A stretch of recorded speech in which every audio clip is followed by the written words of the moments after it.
Fakultas Ilmu Sosial dan Ilmu Politik, Ibu Irma Aryani MSI.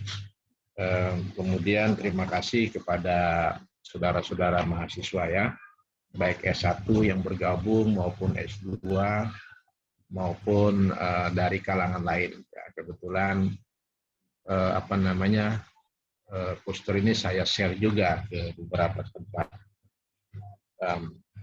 Baik, saya kira tadi benar apa yang dikatakan oleh Ibu Irma bahwa ini sesuatu yang sangat membantu dengan mahasiswa, dan tentu saja ini program dari Prodi Administrasi Publik yang luar biasa dan aktif dan memanfaatkan dosen-dosen. Ya, saya sebagai anak buahnya Ibu Irma yang mau tidak mau kalau perintah pimpinan ini harus dijalankan ya. Termasuk juga waktu. Tapi yang kedua adalah memang posisi saya kebetulan sebagai dosen metodologi. Nah, dosen metodologi tentu saja ilmu itu semakin sering disampaikan, diasah, maka semakin kuat kita untuk memahami. Dan cara berpikir seperti ini.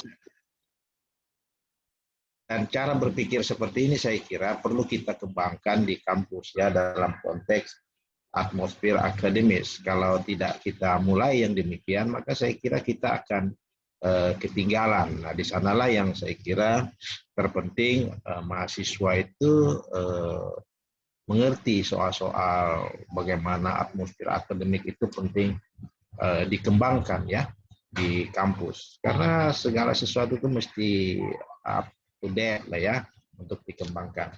Sekali lagi saya mengucapkan terima kasih kepada Ibu Ketua Prodi atas kesempatan yang diberikan. Padahal saya sudah akan membuat agenda Bu Ketua Prodi, ibaratnya itu nanti 1 bulan sekali ngaji metodologi ya. Nah, saya terinspirasi dari guru saya Profesor Dr. Irwan Abdullah ya, yang selalu mengadakan demikian. Ya, ukuran kecil-kecilan kita hari ini ya Bu Ketua Prodi ya, untuk melakukan kegiatan. Saya kira ini langkah maju. Nah, saya diminta oleh Ibu Ketua Prodi terkait workshop metodologi penelitian ini berkaitan dengan bagaimana menemukan ide dan memilih masalah penelitian. Nah, saya kira ini yang biasanya terjadi kesulitan pada mahasiswa kita. Nah, sebelum saya akan membahas soal bagaimana menemukan ide dan memilih masalah penelitian, saya kira yang terpenting peneliti itu harus memahami dulu hakikat penelitian ya. Hakikat penelitian, filsafat penelitian, baru dia akan bisa membangun ide, dia mau meneliti apa segala macam. Ketika seseorang itu tidak memiliki dasar untuk menjadi seorang peneliti, untuk menjadi seseorang yang memiliki sense of critics terhadap lingkungan dan fenomena, saya kira agak kesulitan. Saya mau meneliti apa ya? Nah, itu kan yang biasanya terjadi. Sampai-sampai sudah kuliah semester 8, sudah semester 10 ya, kita paling tinggi ya, mudah-mudahan tidak demikian Bu Irma ya. Itu mahasiswa judulnya apa ya? Temanya apa ya? Nah, itu problem yang terjadi.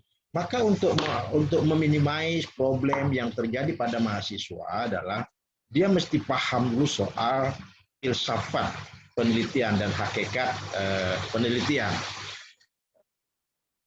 Nah, maka dari itu saudara-saudara, dalam konteks proses hakikat penelitian itu adalah bagaimana mahasiswa yang atau siapapun sebagai seorang peneliti itu memiliki kemampuan untuk memperoleh sesuatu yang diinginkan ya, dan mencari jawaban lewat pengumpulan data gitu ya, lewat proses-proses pengumpulan data, kemudian melakukan analisis data ya, dan sebagainya.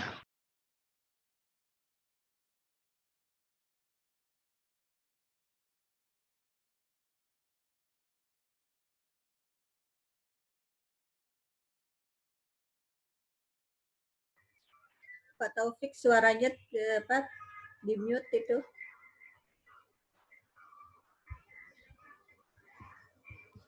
Oke. Nah, itu yang saya kira terpenting dipahami dulu oleh mahasiswa sebelum kita men-stressing terkait dengan bagaimana kita mencari ide dan masalah penelitian. Saudara-saudara harus memiliki dulu pemahaman, saya nanti orientasi penelitian saya itu bagaimana. Meskipun nanti kita akui, saudara-saudara, sebuah riset, skripsi itu beda dengan tesis, beda dengan disertasi. Nah, lingkup-lingkup itu nanti akan kita pahami. Sebenarnya judul atau tema, ide yang ingin kita utarakan atau kita tulis itu harus juga memang disesuaikan dengan level, ya, level kita. Kita mau mengerjakan skripsi tentu berbeda dengan mengerjakan tesis. Kita mau mengerjakan disertasi tentu juga berbeda dengan mengerjakan tesis. Jadi itu yang terpenting kita pahami. Oke. Yang kedua, ya,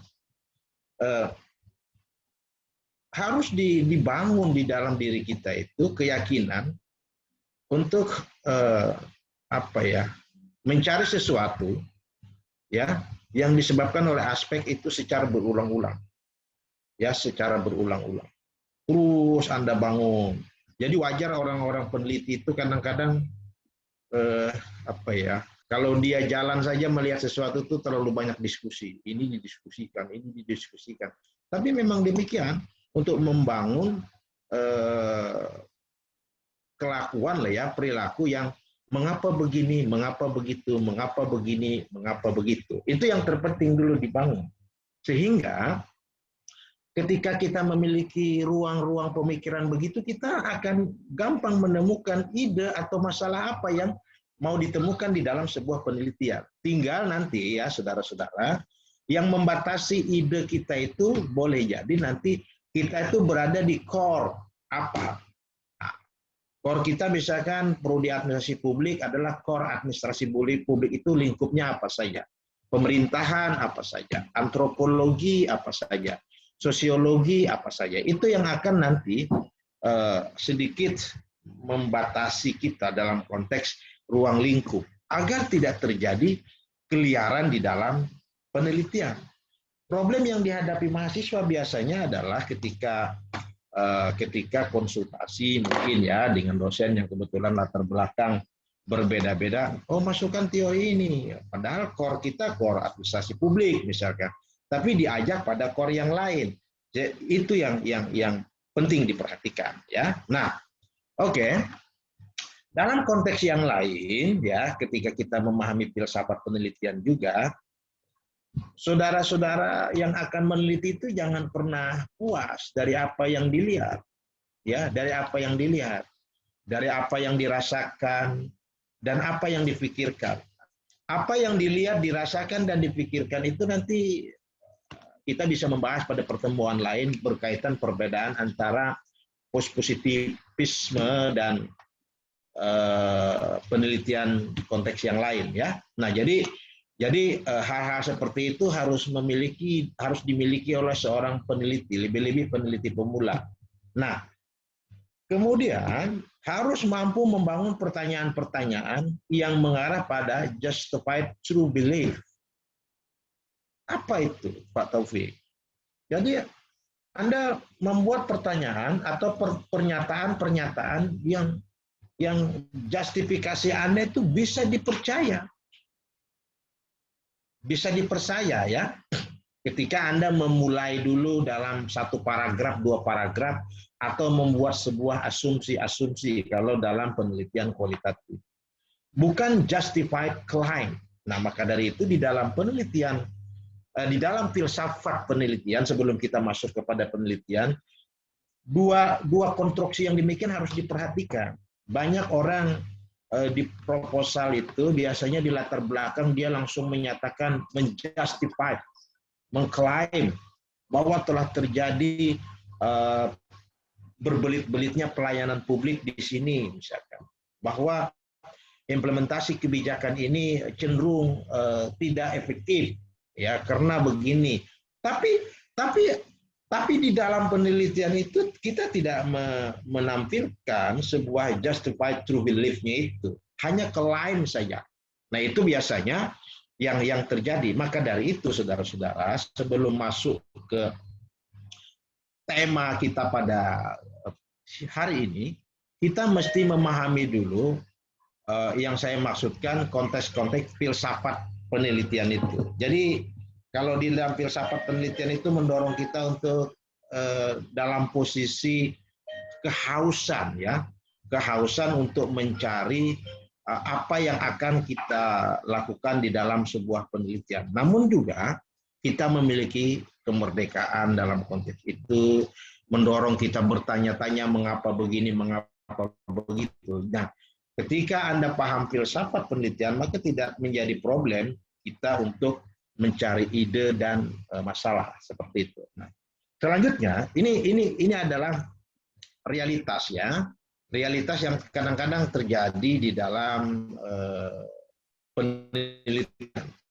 Kadang-kadang kita akan bertemu, minta maaf, dengan dosen atau pembimbing pada masa lalu, misalkan, Bapak, Ibu, saya mau meneliti ini, Bu. Penyebabnya apa, katanya? Ini, gitu kan? Kita telah mengungkapkan, kan? Misalkan, Bu, saya mau meneliti tentang mismanagement, Pak. Telah terjadi manajemen keuangan di desa itu cenderung korup karena mereka membuat laporan-laporan penelitian itu cenderung formalitas, dan itu ternyata dibolehkan oleh di atasnya karena ada kong kali kong. Lalu sang dosen atau sang bimbing akan bertanya, loh, kamu kan sudah tahu mengapa diteliti, gitu ya?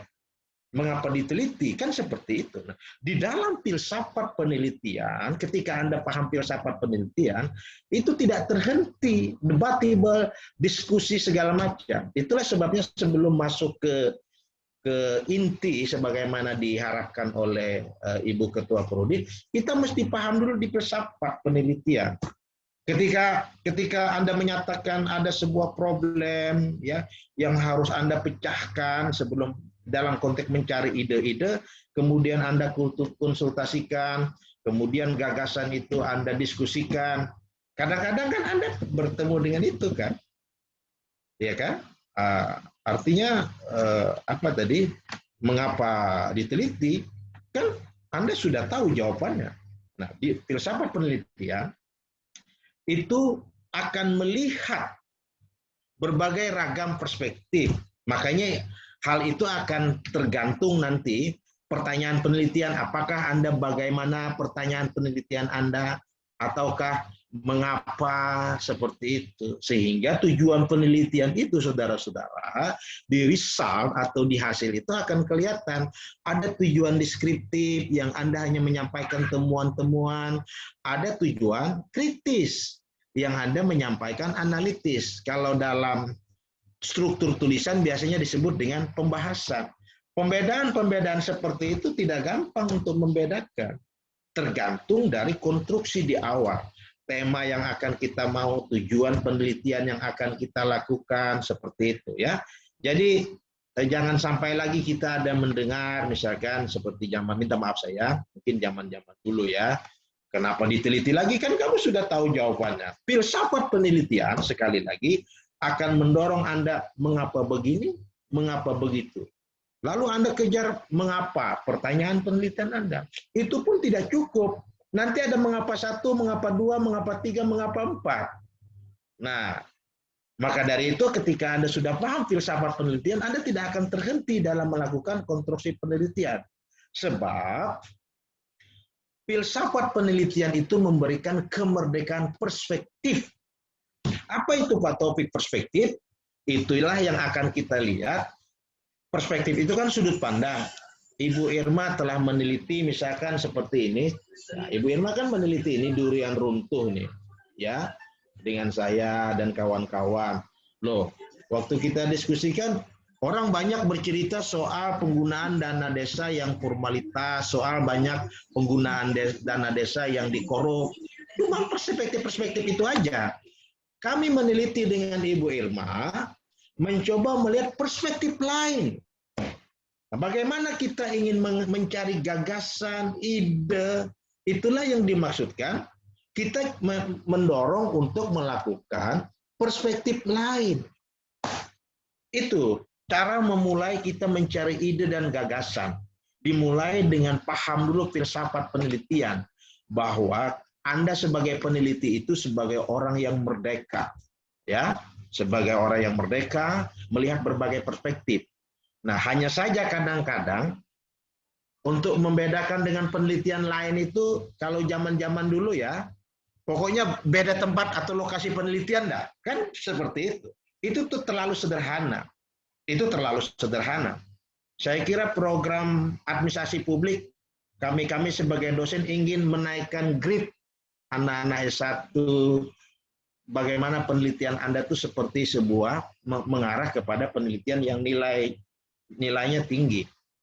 Jangan mencari perspektif itu hanya perbedaan lokasi, misalkan pelayanan pembuatan KTP di Kelurahan Sungai Andai. Lalu ingin berbeda perspektif, hanya lokasi saja pelayanan pembuatan KTP di Sungai Jinga. Itu kan hanya membedakan lokasi. Meskipun itu sah saja di dalam sebuah penelitian. Nah, dalam konteks ini saya ingin menyampaikan, kita naiklah 1 grade, 2 grade, kalau ingin membuat perbedaan penelitian, mencari ide dan gagasan itu, perspektifnya. Ketika banyak penelitian di internet kita lihat itu soal buruknya manajemen desa, oh ternyata itu ada perspektif lain yang kita lihat, apa? Kuasa sang pembakar. Artinya ada soal kepemimpinan kepala desa yang ingin kita konstruksi di dalam penelitian itu. Jadi saudara-saudara, apa simpulan saya ingin mengatakan kepada saudara, bahwa sebelum kita membuat atau menemukan ide dan memilih masalah penelitian, yang terpenting pahami dulu filsafat penelitian. Sehingga Anda betul-betul merdeka, tidak terkungkung dan sebagainya, terbangun sikap sense of kritis Anda yang baik. Oke. Nah, lalu selanjutnya, bagaimana Pak Taufik menemukan ide dan memilih masalah penelitian? Pertama, apa judul yang pantas menjadi masalah penelitian? Judulnya itu memberikan sebuah pemaknaan, ada sumbangan pengetahuan dan pemecahan masalah.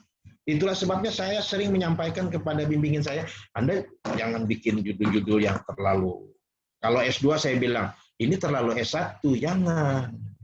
Tidak ada sumbangan penelitian. Atau ada anak-anak satu, jangan dong judul-judulnya seperti yang ada di perpustakaan, kita cari judul-judul perspektif lain lah. Ya, itu harus dimulai Anda dulu tumbuh untuk lebih meningkatkan. Jangan asal buat penelitian, nanti Anda menyesal loh ya, kalau sudah lu, ngapa saya dulu jadi bikin penelitian seadanya ya. Nah, Anda menyesal, itu tidak bisa diulang-ulang lagi, kecuali Anda kuliah, balik lagi kuliah. Ya, nah itu yang penting Anda memberikan sumbangan pengetahuan. Nah, apalagi sekarang kan kalau riset itu, ya Bu Irma ya, dibikin jurnal, kemudian dipublish. Jadi tidak gampang. Makanya ada proses plagiasi itu penting. Nah, yang kedua yang Anda perhatikan dalam menemukan ide adalah pemahaman logika atas fenomena kekinian dan dinamis. Bagaimana Anda membuat pemahaman logika sebelum Anda menemukan penelitian, ya, dan fenomena kekinian? Judul itu jangan terulang-ulang.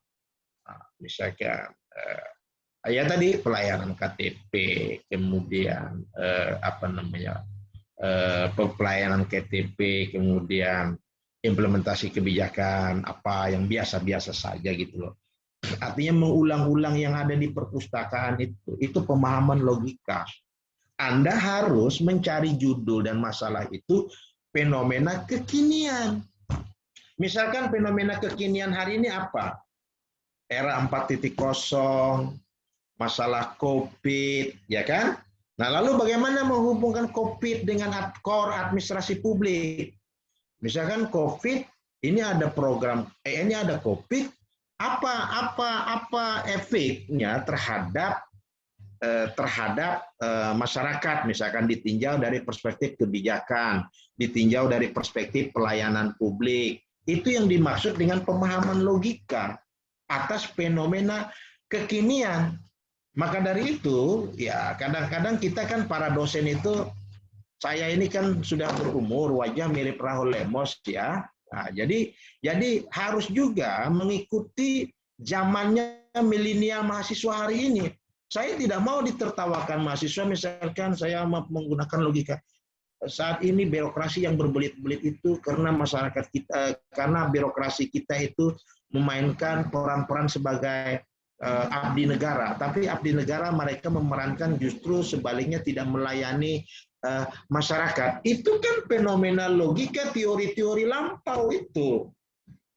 Itu yang saya maksudkan. Maka dari itu, ketika kita ingin menemukan ide dan memilih penelitian, paradigma administrasi publik itu tuh kan terus berkembang. Oh, saya harus masuk di zaman paradigma administrasi publik yang memainkan new public management, new public service, new public government. Itu logika.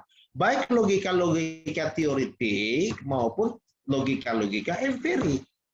Adanya kasus COVID di Indonesia seduniaan, apa yang memiliki pengaruh terhadap pelayanan publik, apa yang memiliki pengaruh terhadap kerja-kerja di sebuah organisasi, ada work from home gitu ya, kerja-kerja organisasi toh. Kemudian ada yang kerjanya di rumah, ada yang kerjanya di shift. Nah, di shift misalkan Senin Selasa masuk, Rabu Kamis tidak masuk, Jumat tidak masuk, sampai Senin lagi masuk. Itu fenomena yang logik, fenomena yang kekinian.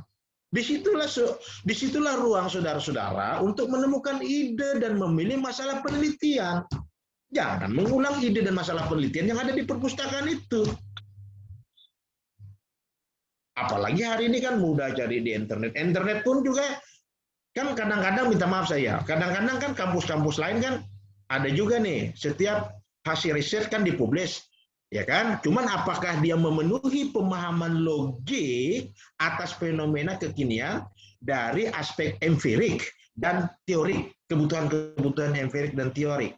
Lalu Anda baca-baca itu riset orang itu, akhirnya Anda akan mendapatkan sebuah input yang keliru karena penelitian orang itu, pemahaman logika atas fenomena kekinian dan dinamisnya itu rendah gitu loh.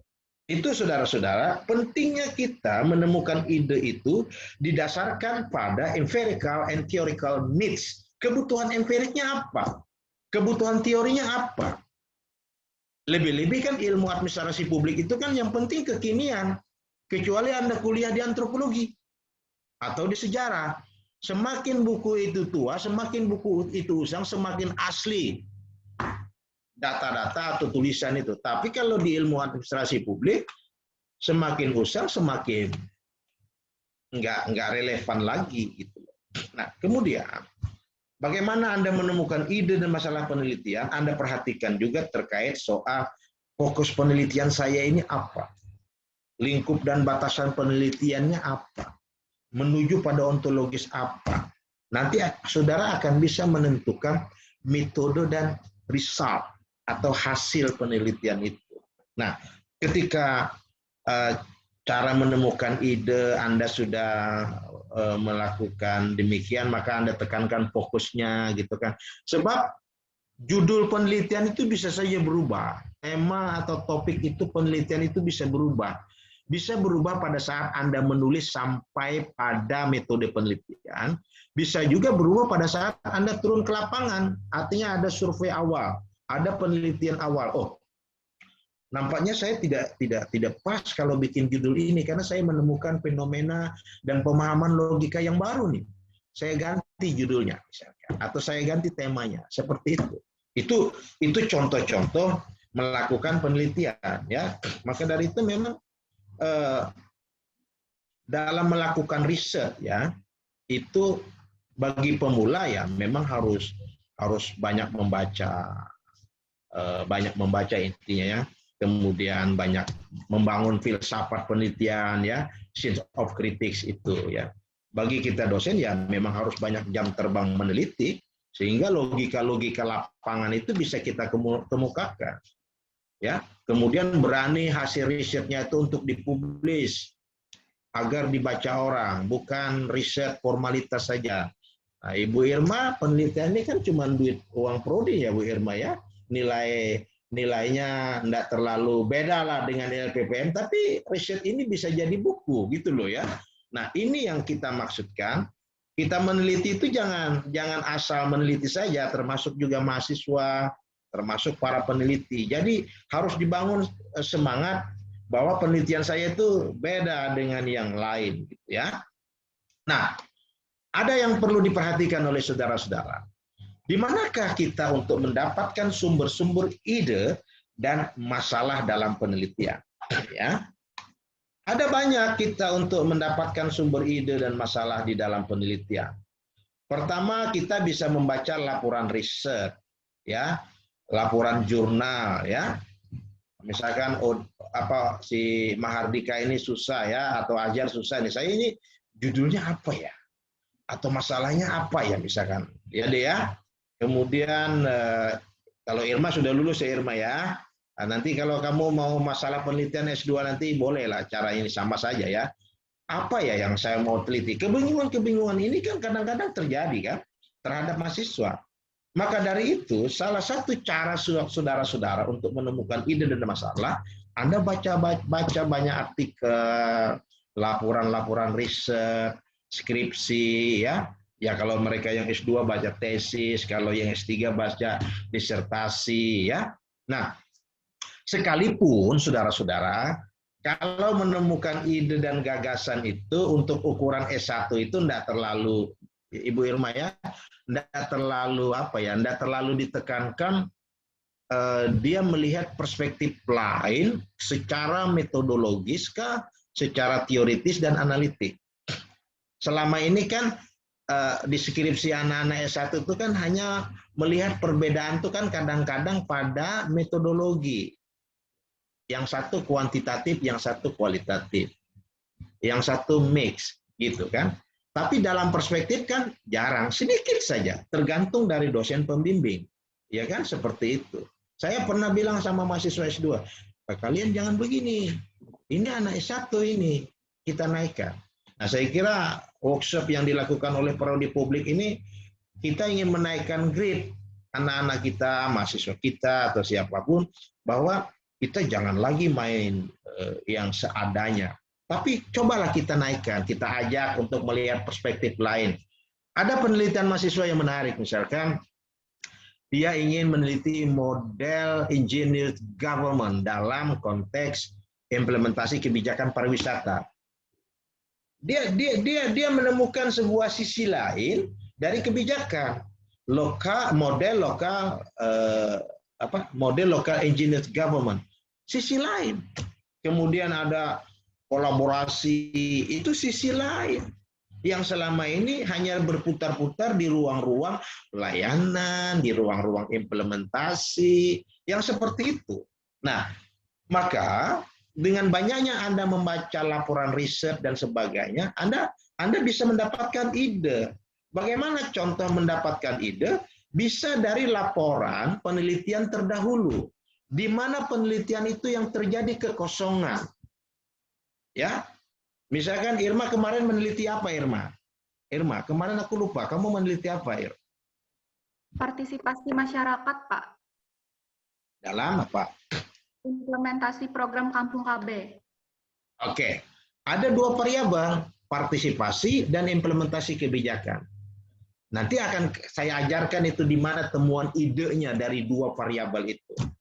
Nah, itu berarti kan Irma melihat implementasi Kampung KB itu kan implementasi Kampung KB di desa A. Tapi tidak melihat perspektif lain.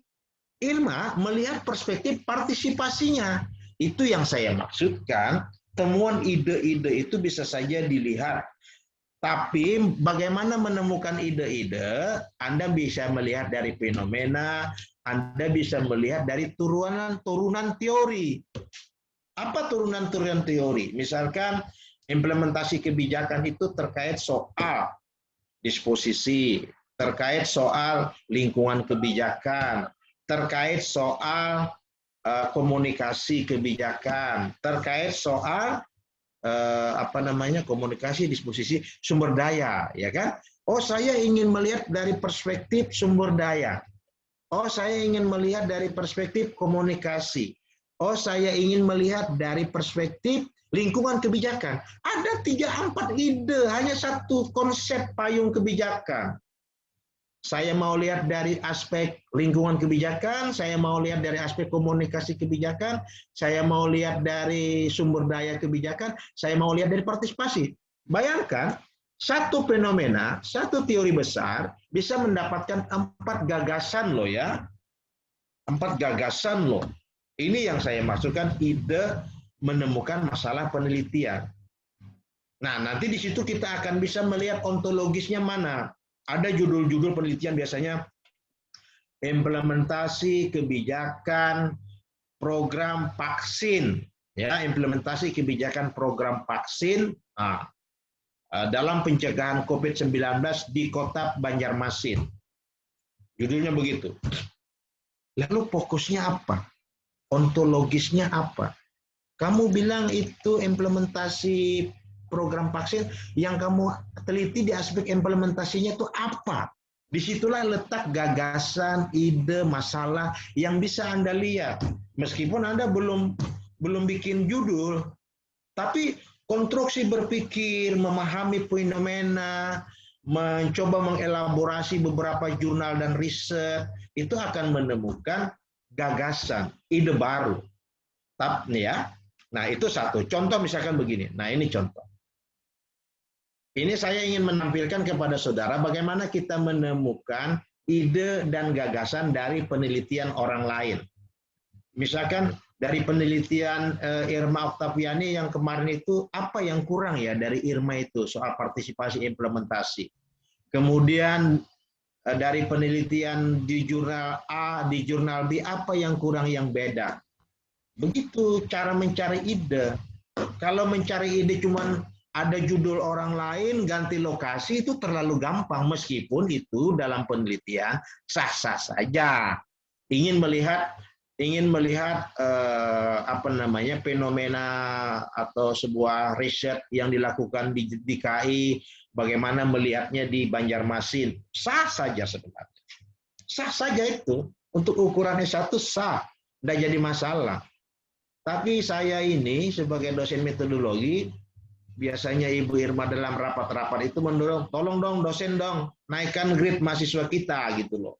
Nah, contohnya, minta maaf nih saya bukan ya, Irma ini kan kemarin mau orang Banjar tuh menggasak-gasak saya harus selesai Desember. Saya bilang nggak bisa selesai. Saya nggak akan mau yang begituan. Saya harus konsen secara akademik.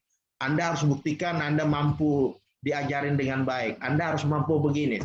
Maaf Irma ya, saya lapor itu Anda meminta akhir Desember sama Ibu Prodi. Lalu apa kata Ibu Prodi, Pak Taufik? Ajarin saja. Kalau bagaimana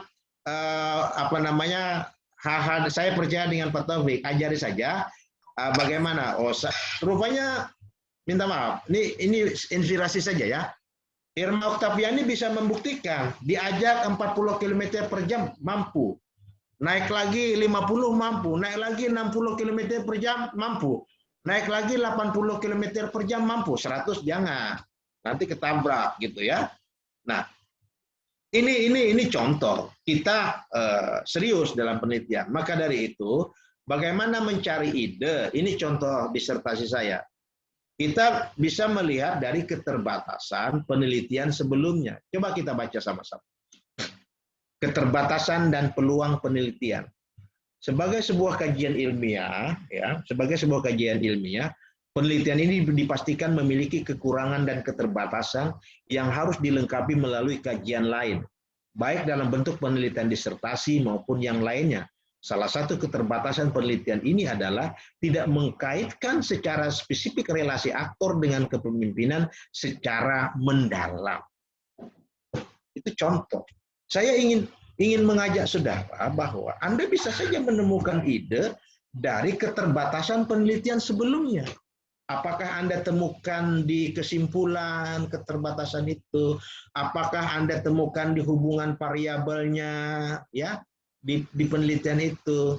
Ataukah Anda bisa menemukan juga di turunan-turunan teori kekurangan dari penelitian itu? Itu bisa Anda temukan. Jadi banyak. Intinya itu banyak-banyak membaca dan memahami fenomena. Yang kedua, bagaimana Anda bisa menemukan juga sumber-sumber masalah ide dan riset. Yang paling gampang ini, Anda membaca data statistik. Oh, tren indeks pembangunan manusia Kalsel itu semakin tahun semakin naik. Hanya saja kenaikannya cuma 2% atau 0,3%. Karena disebabkan kontribusi pembangunan kabupaten kota yang mensupport kumulatif indeks pembangunan manusia provinsi itu dari kinerja pembangunan kinerja pembangunan kabupaten kota, baik aspek pendidikan, aspek kesehatan, aspek kesejahteraan, itu konstruksi indeks dari kabupaten kota yang disupport ke provinsi. Anda melihat tren itu, tren indeks kepuasan masyarakat terhadap layanan Samsat misalkan di Kalsel, atau layanan catatan sipil di Kota Banjarmasin, ada EKM-nya. Anda baca, oh kok tahun ini menurun, kok tahun ini naik. Kenapa ya? Ketika Anda membuat pandangan mengapa, Anda sudah mendapatkan ide di dalam sebuah riset. Ya, Anda sudah mendapatkan ide di dalam sebuah riset. Ada tren korupsi. Kalau orang yang suka penelitian tentang kebijakan kependudukan, tren fertilitasnya bagaimana, menurun atau meningkat, seperti itu ya. Jadi itu sumber-sumber yang bisa Anda temukan. Sehingga workshop hari ini kita ingin menyampaikan, Anda kalau mencari ide itu jangan ide-ide yang copy paste, jangan copy paste, ganti lokasi saja letakkan. Bukan begitu.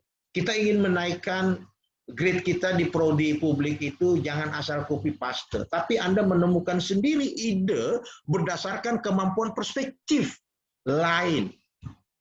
Kalau beda-beda lokasi itu terlalu simpel ya. Kita harapkan lulusan kita itu menemukan sebuah judul penelitian yang enggak terlalu simpel begitu. Tapi ada perspektif yang berbeda. Oke. Kemudian bagaimana mendapatkan ide wacana publik, isu-isu yang sedang dibicarakan publik di berbagai media ya.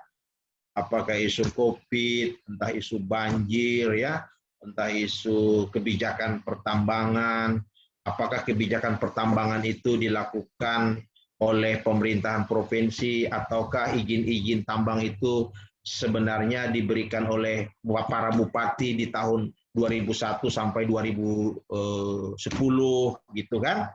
Itu contoh-contoh Anda melihat fenomena apa benar ini problem izin pertambangan dari gubernur, dari pemerintah provinsi maksud saya.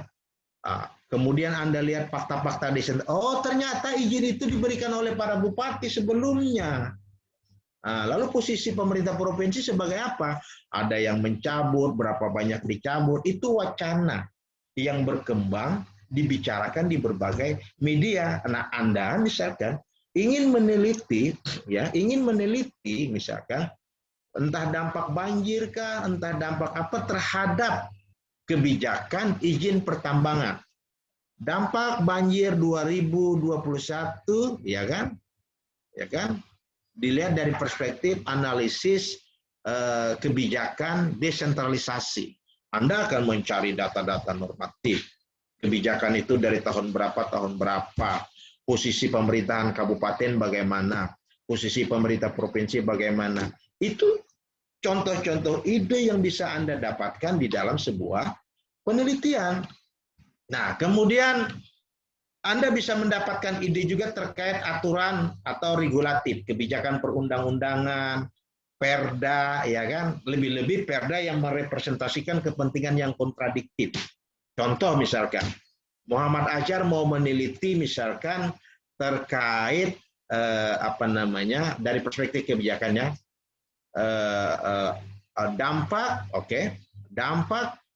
kebijakan yang belum dilaksanakan misalkan, atau persepsi publik terhadap undang-undang omnibus law misalkan. Itu bisa.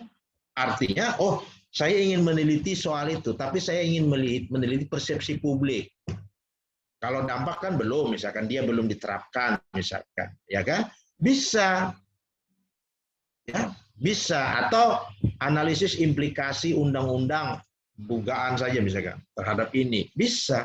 Itu jika Anda mencari gagasan di aspek regulatif atau aturan-aturan. Jadi banyak ide-ide yang bisa ambil. Apakah Anda mengambil ide judul penelitian masalah itu dari artikel laporan riset terdahulu, apakah dari data-data statistik, apakah dari wacana-wacana publik, apakah dari aturan-aturan, ya kan biasanya kan Perda nomor ini tentang gelandangan dan pengemis gitu kan. Ada kan judul-judul begitu toh? Bisa itu gagasan. Hanya saja oleh pembimbing dinaikkan gradenya sedikit. Kita fokusnya di mana? Tidak sedikit penelitian yang mengambil ide dan gagasan soal regulatif dan aturan itu liar. Kenapa jadi liar? Karena fokusnya nggak jelas. Yang mau diteliti itu terkait dengan kebijakan Perda sungai itu apanya? Apanya itulah di dalam penelitian disebut dengan ontologis. Itu kadang-kadang kita belum selesai sehingga ide masalah yang kita konstruksi itu tidak jelas. Mengapa penting ini diangkat? Maka dari itu saudara-saudara, konstruksi gagasannya itu harus jelas. Nanti Ibu Irma kalau ada kesempatan waktu, saya diberikan lagi workshop untuk membahas soal bagaimana mengkonstruksi fokus masalah penelitian, bagaimana mereview literatur, bagaimana membuat narasi di latar belakang gitu ya. Nah, saya ini tergantung perintah Ibu Prodi saja. Kalau kata Ibu Prodi jalan, jalan. Yang penting saya itu beramal jariah, gitu aja ya. Soal keilmuan, semakin sering saya mengajarkan kepada mahasiswa, semakin ya insya Allah ya semakin dalam keilmuan saya. Dan saya ini menjadi dosen sudah pilihan, saya tidak bisa lagi. Kalau ada kerja-kerja lain itu kerja sampingan saja itu ya. Nah, kemudian bagaimana Anda mendapatkan ide, gagasan? Anda bisa melihat peristiwa-peristiwa atau kejadian yang mendadak. Maka dari itu mahasiswa ini jangan terlalu banyak baca WA. Bacalah berita-berita online kalau mereka Anda melihat. Kalau koran kan nggak zaman lagi ya kalian ya. Kalau baca koran itu nggak zaman lagi. Itu yang saya sebutkan, kebutuhan fenomena kekinian itu. Ya, Anda baca, oh ini ada terjadi malpraktik administrasi, saya mau melihat aspek ini. Oh, kok terjadi mutasi jabatan ya? Ada nggak mutasi jabatan itu kaitannya dengan relasi tim sukses? Ada nggak kaitannya dengan aktor? Itu gagasan-gagasan yang bisa Anda temukan di dalam penelitian. Ya, oh ini ada nggak terkait organisasi? Itu contoh-contoh Anda menemukan gagasan. Ya, nah maka dari itu yang terpenting Anda menemukan gagasan itu jangan asal gagasan, jangan terhenti di situ. Anda membuat judul sudah menemukan. Tadi saya ajarkan fokusnya apa, ada payung teori. Ternyata teori itu tidak sekedar membahas soal sumber daya. Oh, ternyata juga teori itu membahas soal lingkungan kebijakan. Oh, saya ingin mencari gagasan ide seperti itu. Saya ingin katakan kepada saudara, selain Anda mendapatkan ide atau menemukan ide dan gagasan serta masalah, yang terpenting Anda itu harus membuat perspektif lain. Ya, Anda harus membuat perspektif lain. Itu yang terpenting. Mumpung saya ingat, ya, jika menemukan ide dan masalah, ya kan, harus dikonstruksi dengan adanya novelty, ya kan, atau perspektif lain. Oke. Ini kadang-kadang Ibu Irma, waktu mengajar ini kadang-kadang gagasan itu muncul dengan sendirinya ya. Mumpung ingat ditulis ya, itu. Ini, nah, oke. Oke, saya lanjut ya. Nah, jadi jika Anda sudah menemukan ide, oh ide saya ini, saya mengambil dari aspek tadi ada wacana, ada contoh regulasi, ada ini, saya tidak boleh terhenti di situ. Saya harus mengkonstruksi dengan adanya novelty, perspektif lain, kebaruan.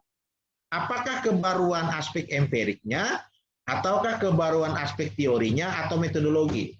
Membahas soal ini, Bu Irma, 1 atau 2 pertemuan nanti ya, kalau memungkinkan itu.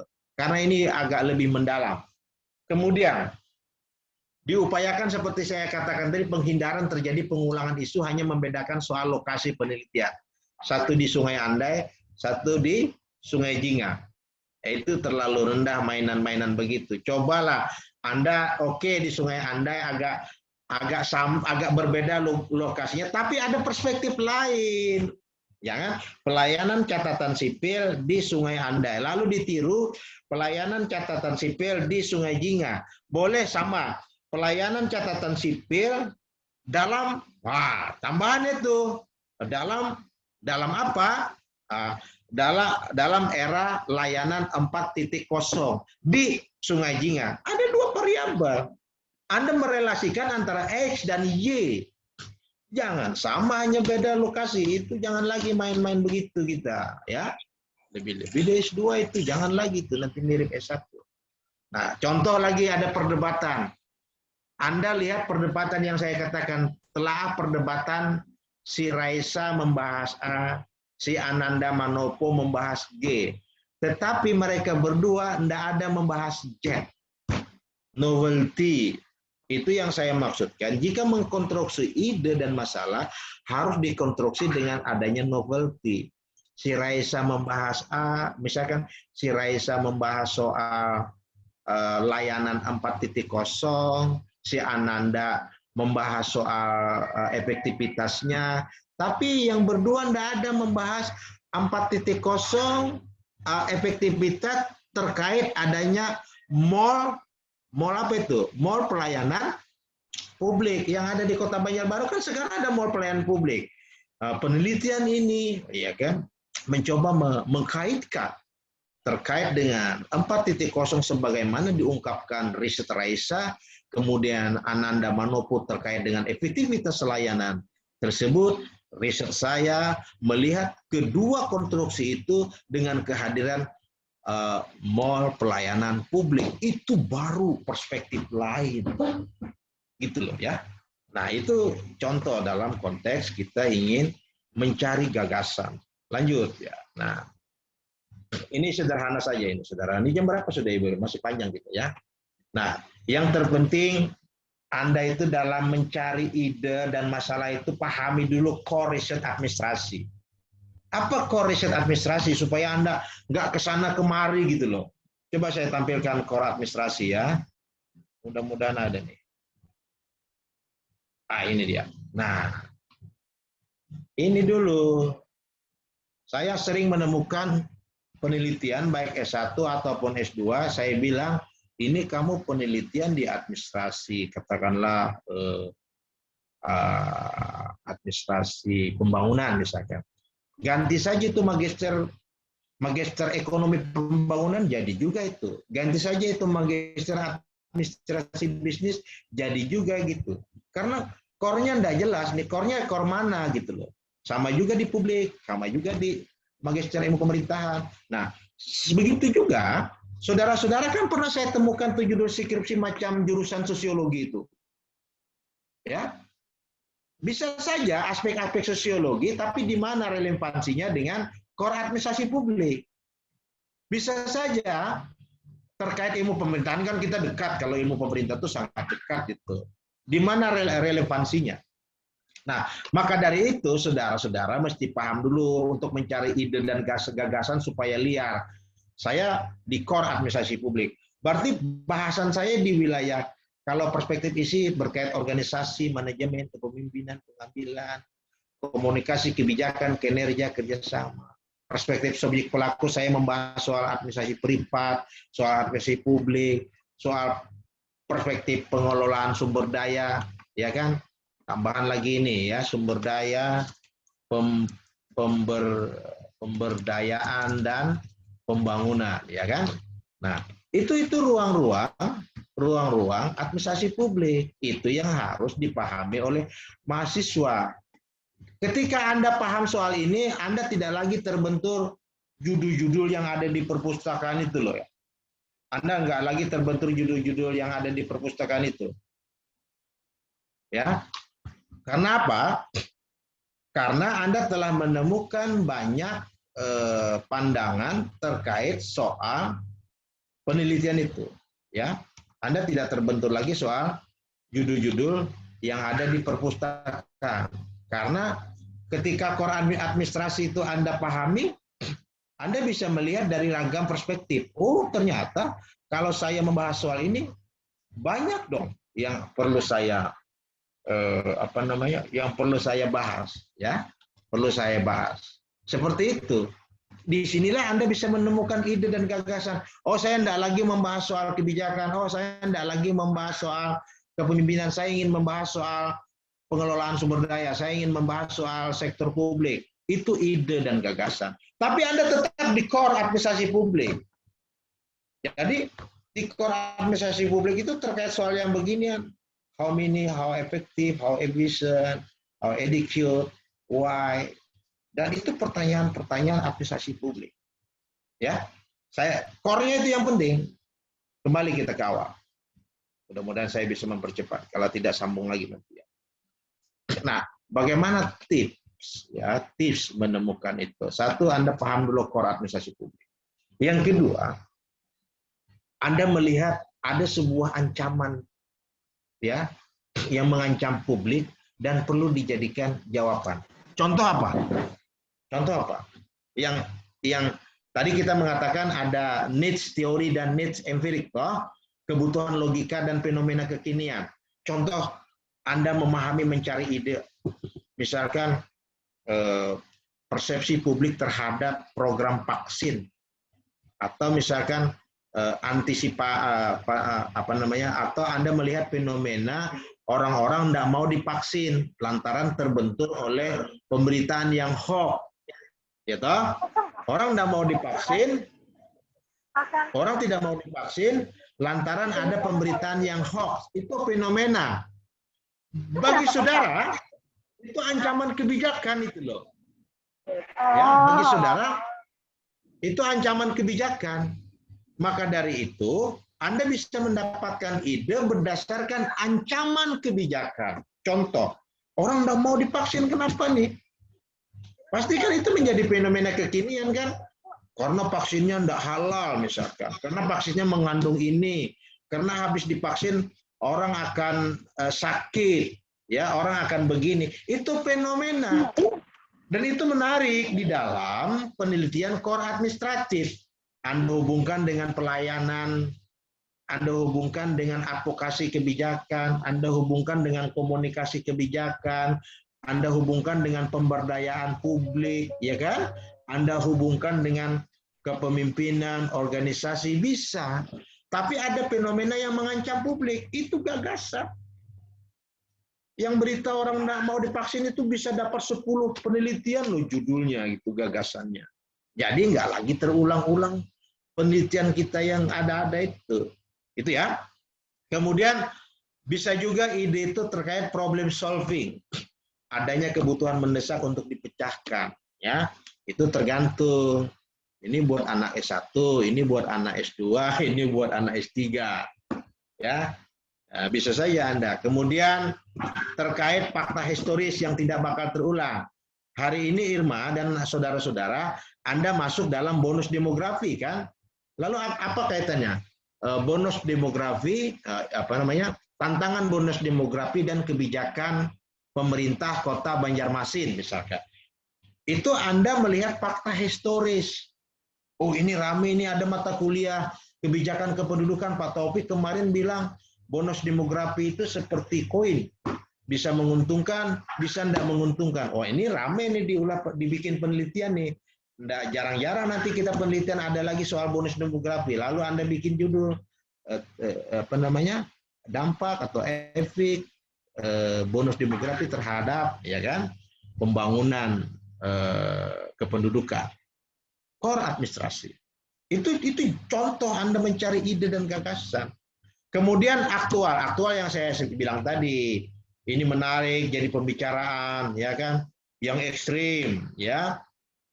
Itu fenomena yang melebihi standar umum, dipaham saja kita. Kemudian ini yang menarik, penyimpangan, fenomena yang mencederai tatanan dalam riset, khususnya core administrasi. Contoh begini, katakanlah misalkan ada tuduhan ini ya, ada orang yang melakukan riset bahwa misalkan rendahnya orang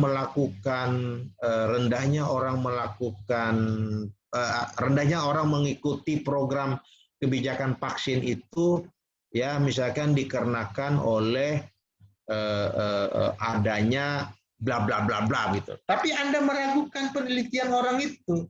Oh, enggak juga begitu. Enggak juga begitu, keliru itu dia mungkin metodologi yang dia pakai, keliru teorinya, keliru gagasannya, keliru asumsi yang dia bangun, keliru hipotesanya, lalu Anda ingin meneliti. Di situ gagasan bisa ditemukan. Jadi jangan ragu untuk membantah penelitian orang lain. Makanya dalam sebuah riset itu kan ada istilah hipotesa, tesa. Ya kan? Ada yang seperti itu. Jadi jangan ragu untuk membahas benar apa tidak risetnya. Jangan-jangan kesalahan pada tatanan metodologi misalnya. Itu Anda bisa menemukan. Nah, itu tadi dari aspek empirik ya, dari aspek empirik yang saya katakan tadi. Lalu bagaimana tips menemukan ide masalah terkait dengan alasan teoritik? Kan yang saya ceritakan tadi kan cara mencari masalah ide dalam konteks empirik fakta fenomena. Sekarang kita ingin melihat, saya ingin melihat menemukan ide itu dari aspek teoritis, ya. Tapi ini kelasnya kelas S2, kelas S3, ya. Jadi saya tidak terlalu panjang menyampaikan ini. Hanya sedikit saja contoh, misalkan begini. Ada perdebatan yang panjang terkait teori-teori yang belum selesai. Misalkan dalam konteks administrasi publik itu bahwa misalkan New Public Service itu mengedepankan pada pelayanan kepada publik itu dinomorsatukan, ya kan? Dinomorsatukan. Tetapi penomorsatuan itu tidak bisa dilakukan kecuali pada instansi yang memiliki pendanaan yang besar, misalkan rumah sakit, ya, misalkan rumah sakit.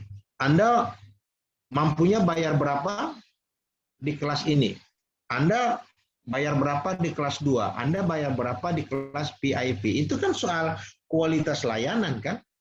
Kualitas layanan itu di rumah sakit. Tetapi New Public Service, rakyat harus dinomorsatukan dalam pelayanan publik.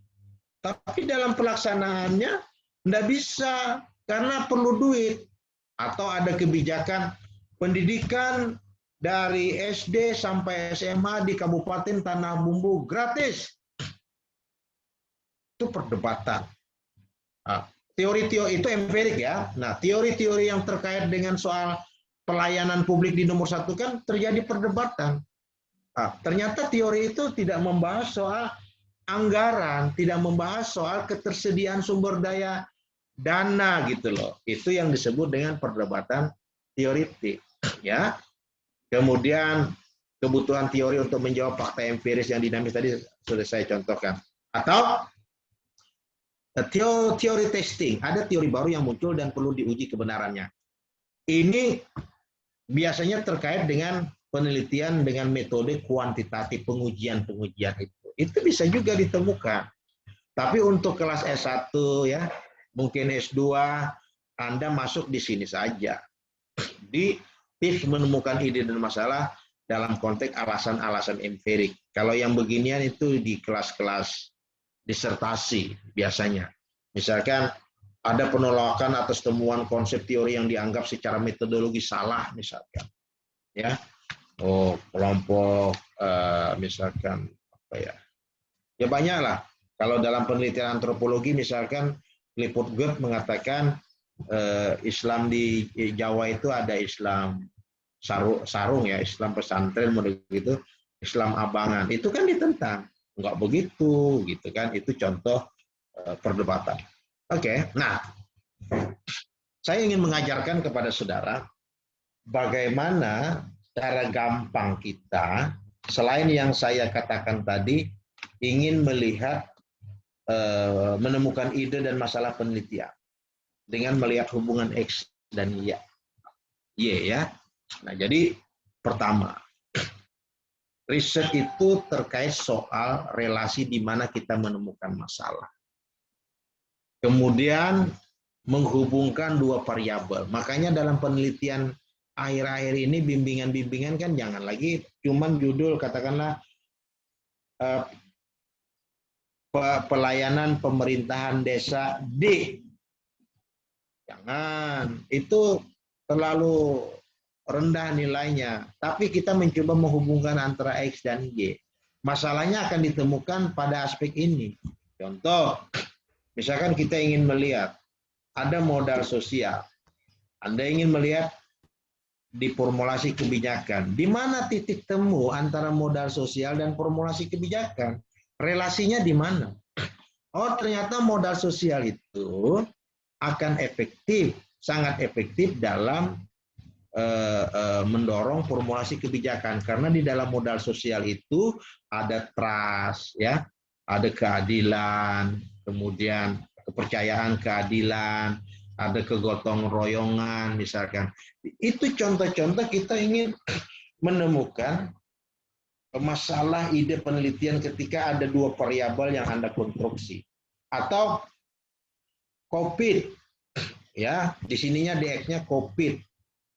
Apa ya penelitian tentang COVID ini mau saya cari masalahnya ya?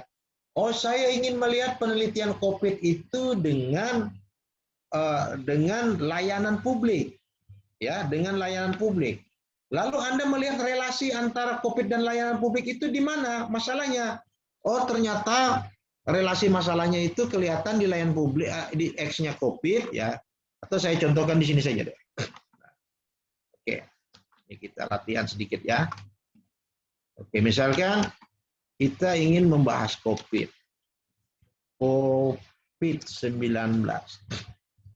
Lalu Anda ingin menghubungkan, kata Pak Taufik, kalau kita membahas sebuah variabel X, mesti harus ada core administrasinya dong. Lalu Anda tulis di sini pelayanan publik. Oke. Nah, terus kalau begitu ini ada COVID, ini ada pelayanan publik. Masalahnya di mana ya? Masalahnya di mana ya?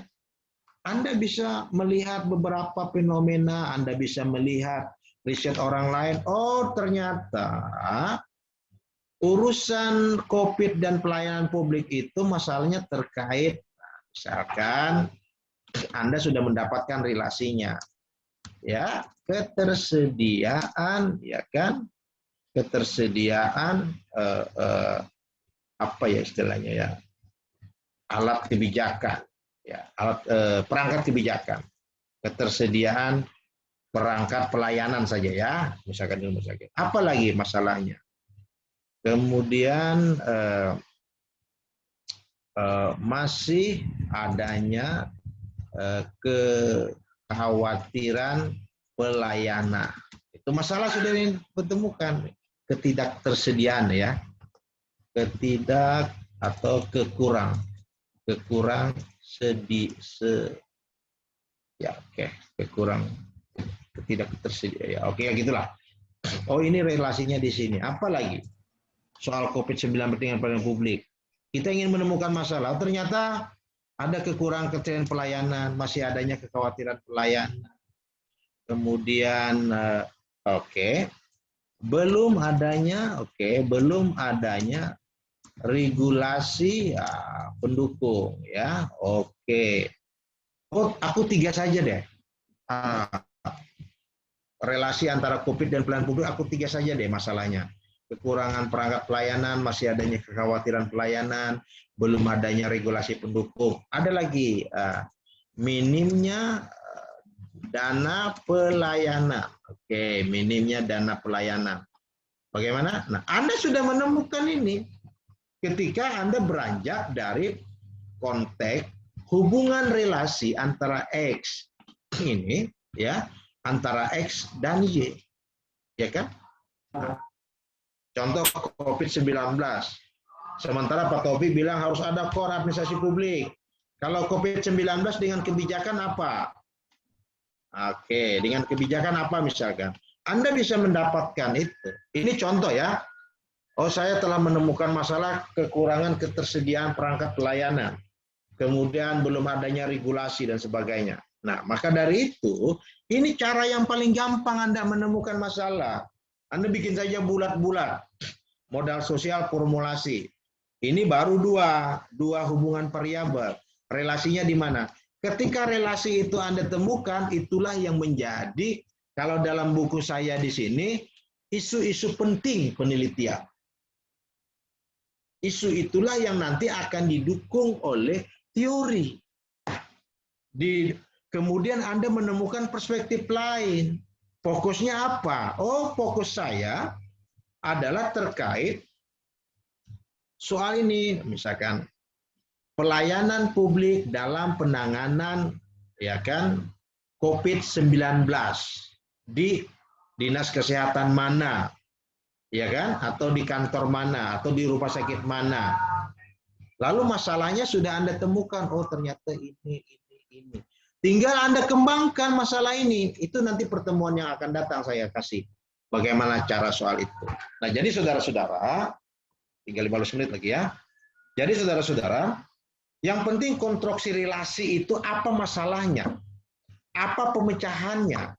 Bagaimana keterkaitannya dengan variabel atau faktor? Tadi COVID-19, pelayanan publik, keterkaitannya dengan A, B, C, dan D. Begitu kita cara membuat masalah penelitian. Saya sering menyampaikan di kelas, kemudian waktu menguji, Anda jangan sembarangan melakukan justified claim itu. Dosen saya itu di Gajah Mada, saya 1,5 tahun urusan justified claim aja itu diajarin, ya.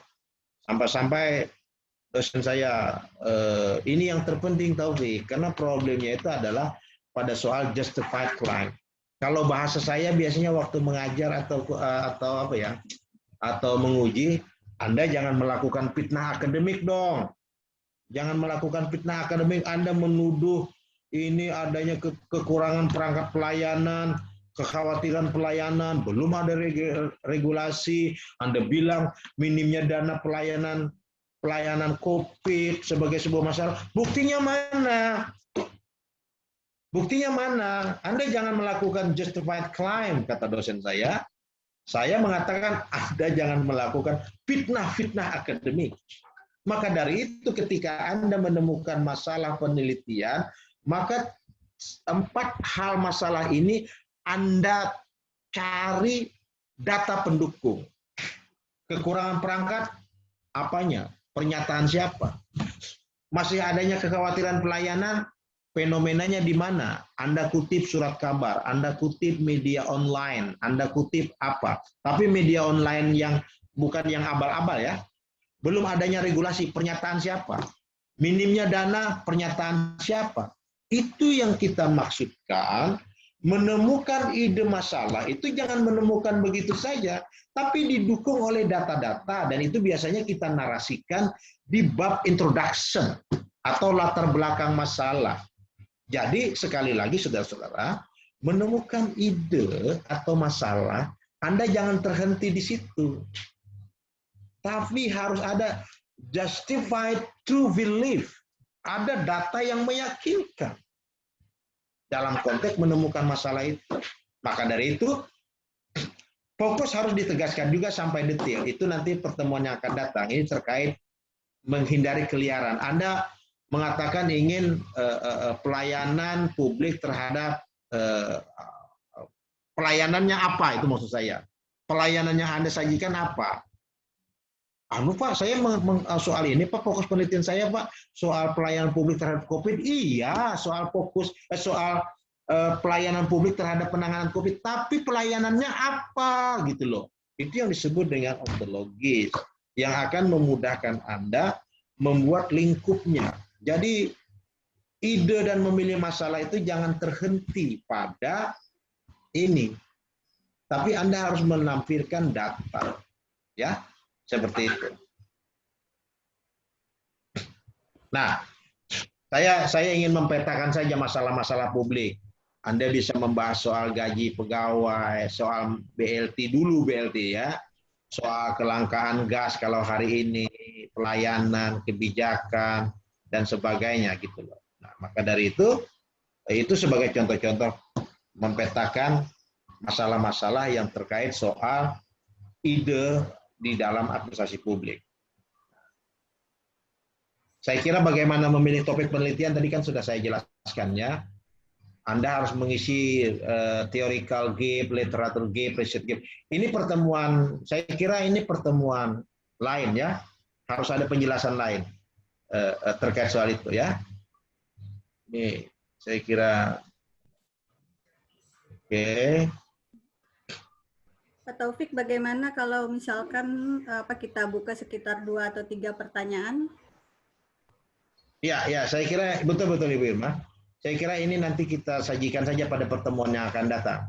Baik, demikian yang bisa saya sampaikan.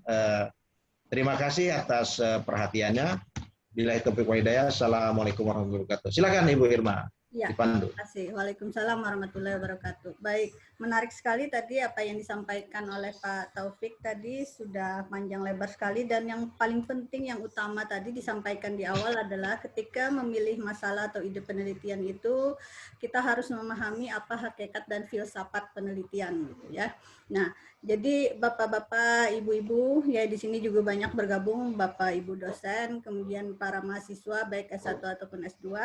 Kita akan buka ya untuk 3 penanya lah ya, untuk Bapak Ibu sekalian, para mahasiswa S1 ataupun S2 yang ingin menyampaikan pertanyaan seputar bagaimana kita memilih masalah atau ide penelitian kepada Pak Taufik. Silakan yang ingin bertanya, tolong diaktifkan kameranya dan disebutkan namanya.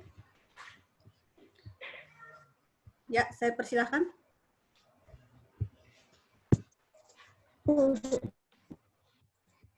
Ya.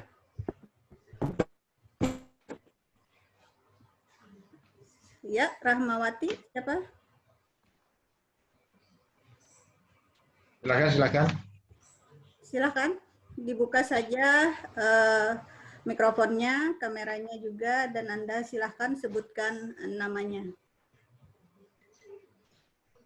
Kita beri kesempatan yang 3 penanya. Silakan. Mungkin ada masalah yang lain, silakan jika ada yang mau disampaikan. Karena ada banyak hal sebenarnya ya yang membuat peneliti itu bingung gitu ya. Ada banyak masalah gitu, tetapi apakah itu layak untuk kita teliti? Nah, itu kadang pertanyaan yang sering disampaikan gitu ya. Masalah itu di sekitar kita sangat banyak gitu ya. Masalah-masalah publik juga banyak. Nah, tetapi bagaimana kita memilah-milah supaya memang itu secara ilmiah dapat diterima dan kita bisa mengangkatnya dalam penelitian kita. Ya, silakan Bapak Ibu sekalian atau para mahasiswa S1, S2 yang bergabung di workshop kita hari ini. Ini hampir semuanya, kalau yang S1 saya cek itu yang mengusulkan pembimbing ini ya. Jadi Anda bisa mengecek proposal Anda dengan mengkomparasikan dengan apa yang sudah disampaikan oleh Pak Taufik tadi. Kira-kira ada hal apa yang perlu diperbaiki di dalam proposal Anda terkait dengan pemilihan masalah. Ya, sekali lagi di sini ada Anugrah, ada siapa nih? Ada Eri, ada Sidik, kemudian ada Rida Sapitri, ya. Nama-nama ini semuanya nama-nama mahasiswa tingkat akhir. Ya, kemudian juga Saya cek ini ada S2 ya, ada Mayang S2 ya Pak Taufik ya? Mayang S2. Tuh ada Pak Adwin juga. Oh Makasih Pak ya, Adwin, hadir Pak Adwin. Pak Adwin Siap. juga ada. Ini Masih isolasi, Dok. Ya, Ya. bagus lah. Pak Adwin ini rajin ini. Silakan yang lain atau ada? Silakan. Ibu Erma. Ya, Anugrah, silakan Anugrah. Tinggi. Assalamualaikum Pak Taufik. Lalu Anugrah dari Ya, Waalaikumsalam. ya mahasiswa S1 Administrasi Publik. Belum mau tanya tadi, Pian ada menjelaskan masalah apa ya? Nah itu apa namanya yang deskriptif itu Pak? Penelitian deskriptif. Yang penelitian deskriptif Pak. Ulun kan kemarin sudah apa namanya? Sudah ada juga tanya-tanya sama dosen pembimbing ulun. Belum jadi dospem sih, tapi sama Pak Tommy. Tanya masalah ini proposal ulun. Nah, ulun tuh mas sedikit cerita masalah proposal skripsi ulun. Ulun tuh memulai dari bab 2, Pak. Jadi mulainya dari tinjauan literatur dulu. Nah, setelah apa namanya membaca literatur, mau membuat bab 1 nih, tapi ya tadi yang sama yang pengen jelaskan, belum bisanya ulun mencari ide, belum bisanya ulun mencari masalah dan fokus ke ilmu kita administrasi publik. Terus kemarin tuh ada saran dari Pak Tommy, bisa aja menggunakan penelitian deskriptif. Nah, lalu ada juga saran dari Pak Tommy yang ini, apa namanya, mengembangkan teori, Pak. Tadi ada Bapak menjelaskan yang terakhir itu pengembangan teori, atau yang itu, masalah teori pentahelix dan helix-helix itu. Nah itu ulun mau tanya, bisa lah Pak kalau ulun mau mengembangkan teori itu, tapi menggunakan deskriptif, atau harus gimana Pak, ulun bingung masalah pengembangan teori itu di lapangan.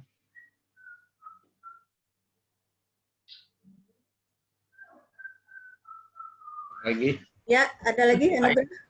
Sudah Pak. Ya, oke. Jadi Pak Taufik, intinya tadi yang disampaikan Anugrah itu kalau dia ini mencari ide atau masalah itu berdasarkan alasan teoritik gitu ya. Jadi dia membaca literatur dulu, kemudian kayak apa caranya gitu ya mengembangkan masalah itu setelah banyak literatur. Karena kadang mahasiswa ini kebanyakan disuruh membaca buku, bukannya malah mempermudah, tapi malah tambah bingung gitu.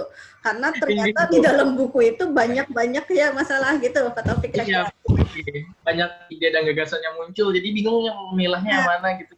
Iya. Silakan Pak Taufik, langsung saja. Baik. Saya tadi di awal ada menyampaikan bagaimana tips menemukan ide, ya, tips menemukan ide dari perspektif alasan empirik, ya. Perspektif alasan empirik itu yang seperti ini, apa fakta di lapangan, perdebatan segala macam.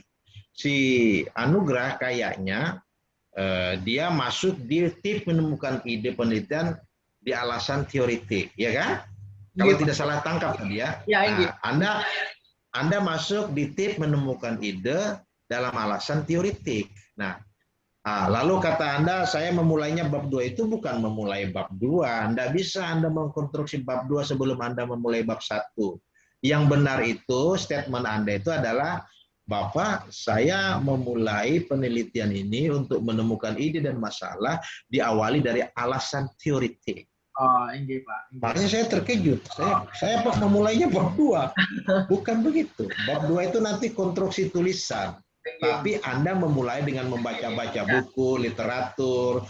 Betul kata Ibu Irma, semakin banyak-banyak baca buku, semakin pusing kadang-kadang, toh. Dan semakin apa yang mau diteliti. Nah, itu terkait nanti urusan metodologi, urusan fokus. Nah, catat Anda ya. Jadi ketika Anda masuk mendapatkan ide di aspek continuous debat ini, perdebatan teoritik, kemudian kebutuhan teoritik, adanya kontroversi, apakah ada teori testing atau penolakan, Anda di mana? Tidak semua, ya, tidak semua. Jadi saya kira Anda berada di sini, di continuous debat ini ya, di continuous debat ini, dan pertentangan bukan kebutuhan tidak untuk menjawab fakta-fakta empiris. Anda di dua ini mungkin ya, di dua ini. Continuous debat, theoretical need, dan kontroversi ini. Kemudian ini kalau Anda kualitatif ya. Saya kira Anda ada di sini. Lalu Pak Taufik, saya bingung mendapatkan masalahnya. Yang mana? Saya menyarankan Anda main-main di sini. Main-main di sini ya. Oh, sorry. Anda main-main di sini. Nah, Anda main-main di sini. Anda sudah membicarakan, banyak membaca buku, segala macam. Anda latihan aja, saya ingin membahas, saya mau tanya, kamu pasti adalah sedikit judul apa gitu yang kamu tulis. Apa judulnya? Apa punya kamu? Ada Pak, kemarin tuh mau masalah pengelolaan sungai, pengelolaan kolaborasi sungai, Pak. Pengelolaan sungai. Ya, tapi gitu ya? Kolaborasi pengelolaan sungai gitu ya. Ya, berarti di sini maksudnya satu kolaborasi itu kan variabel tuh, kolaboratif itu kita itu penelitian suka tuh. Kemudian pengelolaan sungai. Ya, Pak. Kamu cari relasi ini apa? Teori-teori kolaborasi itu kan ada menurut Ensal, Engage, ya, kemudian terkait soal bagaimana mekanisme kolaborasi, bagaimana bentuk kolaborasi, siapa-siapa aktor kolaborasi, kemudian pengelolaan sungai. Pengelolaan sungai itu terkait dengan manajemennya, ya kan? Anda baca teori manajemen lama, Terry kah, atau siapa, dan sebagainya. Relasinya di mana? Ketika Anda ingin menemukan masalah, apa sih masalah kolaborasi terhadap pengelolaan sungai? Bisa jadi, oke, kita ulang lagi seperti yang tadi ya. Nah ini caranya begini Anda. Jadi Anda tidak sakit kepala mencari masalah dari dua variabel ide Anda yang Anda teliti. Oke, kolaborasi misalkan aktor yang bekerja sama cenderung lemah, ya kan? Kemudian lemahnya infrastruktur kerjasama, ya kan? Lemahnya lemahnya sumber daya pelaksana bekerja sama, misalkan begitu ya. Apalagi atau tidak ada MOU, ya, oke.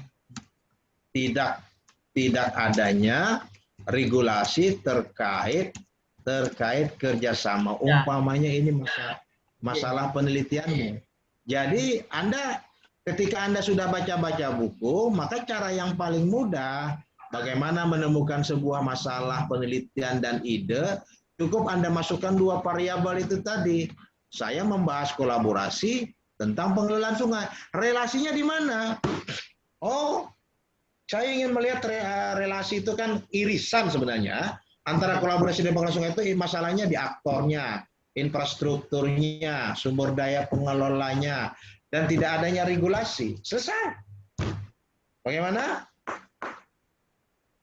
Paham, ya, nanti tergantung Ibu Irma, nanti kita lanjut di pembahasan mana. Nah, jadi literatur yang Anda baca itu cukup mapan. Anda pasti baca teori-teori kolaborasi itu seperti dikatakan oleh ada ya, Rosen perlu Anda baca itu, kemudian Donek juga Anda baca ya, Angga, McGeor, Egrenov, itu teori-teori kerjasama itu perlu Anda baca. Yang kedua teori-teori pengelolaan, masuk sudah Anda. Nanti kalau Ibu Irma kasih saya kesempatan bagaimana membuat introduction sebuah penelitian. Gimana Ibu Irma? Siap-siap, kita agendakan nanti. Jadi kita bisa menjawab pertanyaannya Anugrah itu tadi. Bisa sudah Anugrah? Dua variabel relasinya itu. Anda sudah menemukan masalah itu. Ya. Ada lagi? Ya, sip ya Anugrah ya. Pak. Oke, Bu, terima kasih. Terima kasih Pak Taufik. Ya, Ya, jadi sama-sama. kita langsung lagi. Oke, baik, kita buka lagi. Silakan. Silakan yang lain yang mau menyampaikan keluh kesah seputar menemukan ide atau masalah penelitian. Ya. Yang bahaya itu ya, yang bahaya itu cari-cari masalah, bingung menemukan masalah, dan akhirnya bermasalah Ya. dengan proposalnya. Betul. Ya, Tapi si Anugrah bagus tuh, dia juga rupanya dia memulai tip menemukan masalah di sini Ibu Irma, di alasan teoritik. ya, Ya. banyak sangat jarang sebenarnya Pak ya kita melihat mahasiswa itu berangkat dari alasan teoritik ini gitu, karena kecenderungannya kan mereka sering melihat fenomena yang ada di sekitar. Gitu. Kalau saya menyebutnya alasan empirik. Ya, alasan empirik yang sering kita temukan itu kadang ya. Cuman si Anugrah ketika dia main di alasan teoritik, bingung masalahnya mau apa. Malah hari ini kita sudah bisa mendiagnosis problem yang Anda hadapi dengan pendekatan X dan Y ya, dengan melihat relasi. Nah, tadi Anda bilang mengembangkan teori itu terlalu berat itu Anugrah, Anda masih S1. Nah, itu mainan-mainan S3 itu. Itu mainan-mainan S3.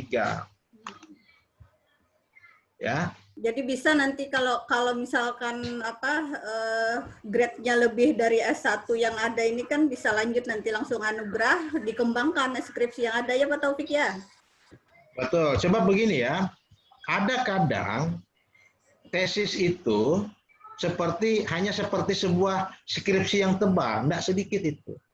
Ada kadang juga disertasi orang-orang S3, minta maaf saya ya, hanya tesis yang tebal.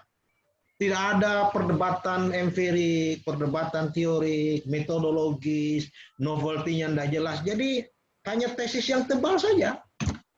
Maka dari itu memang betul jam terbang mengajar, pengalaman penelitian itu menentukan. Kita memilih mencari masalah itu di alasan empirik ataukah di alasan teori. Anak-anak S1 itu mainannya di alasan empirik. Alasan teori itu cuma baca literatur saja. Kembali kita ke awal Bu Irma, di sini tadi perintahnya. Sering-sering baca jurnal, laporan riset, skripsi, ya, aspek teoritis, baca IKM, ya. Itu. Nah, kemudian kalau baca punya orang, di mana yang dibaca? Contohnya ini, salah satu keterbatasan penelitian ini adalah dilanjutkan. Misalkan relasi aktor dalam dinamika kebijakan kerjasama daerah dalam perspektif kepemimpinan. Satu judul. Ya.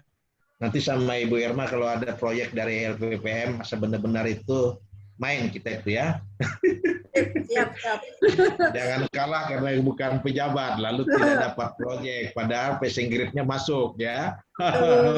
Lanjut terus kita. Ya. Ya, silakan para mahasiswa S1 atau S2 yang mau menanyakan kembali karena ini sangat waktu yang sangat berharga bagi Anda semua yang sedang menyiapkan proposal untuk nanti disampaikan kepada pembimbing. Silakan sampaikan saja keluh kesah Anda atau kebingungan Anda gitu ya, karena Pak Taufik di sini sudah bersedia meluangkan waktu beliau yang sangat berharga dengan banyak dan padatnya aktivitas beliau di luar ya. Silakan. Ya, amin ya. Silakan siapa lagi? Kalau tidak ada cukup gitu ya. Silakan. Kita buka. Atau gini Pak Taufik, misalkan gini, kita kan sering tadi seperti yang disampaikan Pak Taufik, saya mencoba memfasilitasi yang seperti kita lihat gitu ya, beberapa proposal mahasiswa itu kan seringnya pelayanan KTP dan KTP gitu ya. Sampai Bu Afela Bu Afela pun berpesan gitu, Bu Irma kalau ada mahasiswa yang meminta saya untuk jadi pembimbing masalah KTP, saya tidak mau, saya pastikan saya coret kata beliau. Ya. Nah, sekarang kalau kita masih ingin mengangkat masalah KTP, misalkan gitu ya, tetapi kita bukan masalah, kan kita sudah tahu gitu hasilnya kalau pelayanan KTP ini pasti sudah tidak maksimal gitu ya, pasti sudah tidak bagus gitu.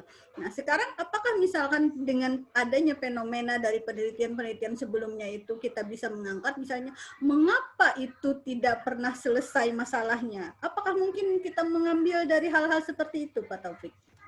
Bisa. Makanya tadi saya katakan bahwa yang terpenting itu adalah, betul kata Ibu Irma, ketika problem itu masih ada, kita masih ada lanjutannya. Di mengapa. Ya, di mengapa. Maka pertanyaan penelitian anak-anak kita jangan lagi bagaimana, faktor-faktor apa saja. Enggak lagi. Kita naikkan ke mengapa. Jarang-jarang kan riset mahasiswa kita itu yang masuk mengapa. Meskipun mengapa itu, kita membutuhkan mahasiswa itu kemampuan menulis yang baik, kemampuan mengekspor data. Bisa saja soal itu tetap, katakanlah perspektifnya tetap, tapi kita naikkan di aspek mengapa. Mengapa efektivitas pelayanan KTP lambat? Kita langsung mengklaim, di depan sudah ada, mengapanya itu kita kejar, bisa. Sehingga dalam satu semester, Anda ada lagi pertanyaan, bagaimana, faktor apa saja, bagaimana, faktor apa saja. Nggak lagi, kita bikin satu semester, penelitian mahasiswa itu pertanyaannya mengapa. Kalau itu dia ambil di kualitatif, ya kan? Atau kita naikkan grade-nya lagi, perspektif 4.0, hadirnya mall administrasi. Nah, penggalian-penggalian seperti itu, masalah seperti itu, mahasiswa harus memiliki keahlian ini, Ibu Irma. Keahlian yang sederhana nih saya tampilkan. 2 variabel, misalkan pelayanan KTP, relasinya di mana? Relasi itu dihubungkan dengan timing, waktu, fenomena, kebutuhan logika, ya kan? Kekinian, ya. Nah, kalau si Anugrah tadi terlalu banyak membaca teori, lalu semakin banyak baca teori, semakin mudah Anda meletakkan relasi masalahnya. Jadi ada perspektif baru yang dimainkan. Perspektif itu bisa pertanyaannya yang dari dulu bagaimana jadi mengapa, atau perspektif yang akan diteliti. Gitu. Oke? Ya, artinya kan tidak menutup ruang gitu ya. Tidak menutup ruang. Ya, ada banyak hal lagi sebenarnya yang bisa diangkat dari soal KTP, tidak hanya sekadar kayak apa pelayanannya itu, bagaimana pelayanannya itu gitu ya. Ya, bagaimana, yang mengapa. muncul, ya, kalau kita bisa kalkulasikan itu hampir 80% pertanyaan itu kan bagaimana dan faktor apa saja gitu. Karena apa? Ya, Ibu Irma, karena memang di S1 itu kan tujuan riset kita itu kan lebih banyak pada tujuan deskriptif. Nah, kalau di tesis itu ada tujuan deskriptif satu, kemudian tujuan analitik. Kita di S1, di S2 maksudnya, kita di S1 bisa mainkan 2 ini. Ada tujuan deskriptif sebuah penelitian itu, kemudian di pertanyaan yang kedua, kita mainkan di tujuan analitis. Jadi itu bisa kita konstruksi besok-besok hari dalam rapat-rapat meningkatkan grade riset mahasiswa itu tidak sekedar tujuan deskriptif, tapi tujuan analitik. Meskipun itu kadang-kadang sudah diwakili di pembahasan. Namun mahasiswa kadang tidak paham tujuan analitisnya di mana. Ya kan, untuk menjawab pertanyaan 1, kemudian menjawab pertanyaan 2, pembuktian 1, kemudian pembuktian 2. Saya kira itu mungkin perlu pendalaman pada pertemuan-pertemuan yang akan datang, seperti itu saya kira. Iya, oke, baik. Baik, sekali lagi saya tawarkan, apakah masih ada yang mau ditanyakan? Para mahasiswa semua? Kalau tidak ada, kita untuk sesi hari ini, workshop kita cukupkan saja. Tidak ada ya? Oke, baik. Kalau tidak ada, kita cukupkan dulu untuk workshop kita hari ini. Ya, terima kasih banyak sekali lagi kepada Pak Taufik Arba'in. Mudah-mudahan nanti kita bisa luangkan waktu untuk sesi berikutnya ya, seri metodologi penelitian. Karena ada banyak hal lagi yang perlu kita kupas terkait dengan metodologi penelitian. Kita ini belum sampai kepada bab 2 ini baru bab 1 dan ini pun masih belum selesai gitu ya. Oke, jadi mudah-mudahan kita bisa nanti secepatnya agendakan kembali untuk sesi-sesi workshop metodologi penelitian semua. Harapan kita di sini adalah para mahasiswa bisa ya menyusun sebuah proposal yang memang layak secara ilmiah gitu ya. Karena ini membuat karya ilmiah itu tidak sekadar seperti membuat sebuah cerita biasa, tetapi dia harus layak secara akademis gitu. Dan ini sangat penting sekali dan saya selalu tegaskan kepada para mahasiswa semua, buatlah penelitian Anda itu sebagai mahakarya Anda. Jika Anda nanti tidak melanjutkan S1 atau S2, maka itu adalah mahakarya satu-satunya Anda gitu ya di dunia ini ya setelah Anda menyelesaikan S1. Jadi bukan hanya sekadar syarat untuk memperoleh gelar sarjana saja, tidak. Tetapi jadikanlah karya tersebut sebagai mahakarya Anda ya, setidaknya itulah yang bisa Anda banggakan nanti kepada generasi setelah Anda. Oke, sekali lagi saya ucapkan terima kasih atas kesediaan Pak Taufik dan juga kehadiran para mahasiswa baik S1 ataupun S2 di sini. Mudah-mudahan kita bisa berjumpa kembali dalam seri metodologi penelitian selanjutnya. Dengan mengucapkan alhamdulillahirrabbilalamin, kita akhiri untuk sesi workshop metodologi penelitian kita hari ini. Wabillahi taufiq wal hidayah. Wassalamualaikum warahmatullahi wabarakatuh. Waalaikumsalam warahmatullahi wabarakatuh. Terima kasih Bu Ilma ya. Terima kasih Pak. Waalaikumsalam warahmatullahi wabarakatuh. Terima kasih Bapak. Sama-sama. Terima kasih Bu. Terima kasih Pak.